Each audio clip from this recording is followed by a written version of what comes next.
Our top story comes from the U.S. state of California. A legal order from a federal court has paused a new law in a major relief for the Trump administration. Well, the case revolves around one question: whether immigration and customs officers should wear masks during raids and arrests or not. A California law mandated masks to be banned, arguing that face coverings undermines transparency and public trust. But the federal government challenged the law. It said states cannot control how federal officers do their jobs, and the judge has now agreed with Washington. He ruled that California cannot enforce a mask ban on ICE officers. This verdict isn't a free pass for ICE agents.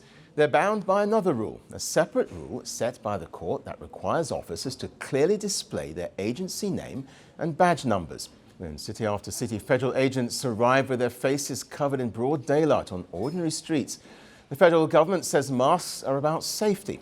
According to the Department of Justice, ICE offers, they're increasingly being harassed and threatened online. Their names and faces circulated on social media, and their families targeted. So from Washington's perspective, masks are defensive gear, not just an attempt at secrecy.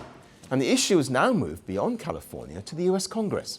During the 2020 protests, masked officers were deployed in cities like Portland.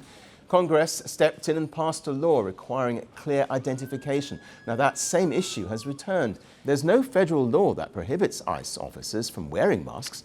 So for now, those officers in California and elsewhere can continue to cover their faces as part of their job.